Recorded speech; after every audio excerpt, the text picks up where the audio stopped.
अस्सलाम वालेकुम दोस्तों, मेरा नाम है परवेज और आप देख रहे हैं राज गल्फ न्यूज़। दोस्तों, आज की वीडियो में हम कुवैत का क्या गोल्ड और सिल्वर का क्या रेट चल रहा है आज की तारीख में वो आपके साथ शेयर करने वाले हैं। तो अगर आप भी जानना चाहते हैं गोल्ड और सिल्वर का क्या रेट आज की तारीख में कुवैत के अंदर चल रहा है तो इस वीडियो को आप शुरू से लेकर आखिर तक जरूर देखें। दोस्तों, वीडियो पसंद आए तो लाइक और शेयर जरूर करें। सबसे पहले दोस्तों बात कर लेते हैं गोल्ड का।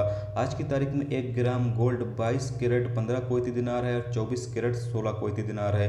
8 ग्राम गोल्ड 22 कैरेट 117 कुवैती दिनार है और 24 कैरेट 127 कुवैती दिनार है। 100 ग्राम गोल्ड 22 कैरेट 1461 कुवैती दिनार है, 24 कैरेट 1584 कुवैती दिनार है।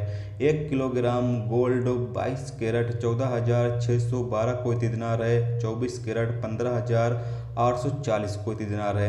1 तोला गोल्ड 22 कैरेट 170 कुवैती दिनार है, 24 कैरेट 185 कुवैती दिनार है। दोस्तों, अब बात कर लेते हैं सिल्वर का।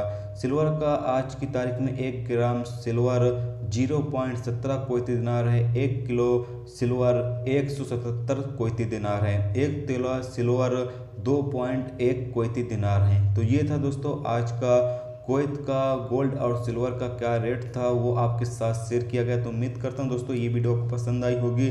पसंद आई है तो प्लीज़ वीडियो को लाइक करना, मेरे चैनल पर नए हो तो प्लीज़ चैनल को सब्सक्राइब करके साथ में बेल के आइकन को जरूर प्रेस कर देना, जिससे जब भी मैं कोई न्यू वीडियो डालूँ उसका नोटिफिकेशन आप दोस्तों को मिलता रहेगा। चलिए दोस्तों, फिर मिलते हैं नेक्स्ट वीडियो में नेक्स्ट टॉपिक के साथ। जब तक रखिए अपना ख्याल, ओके, खुदा हाफिज़।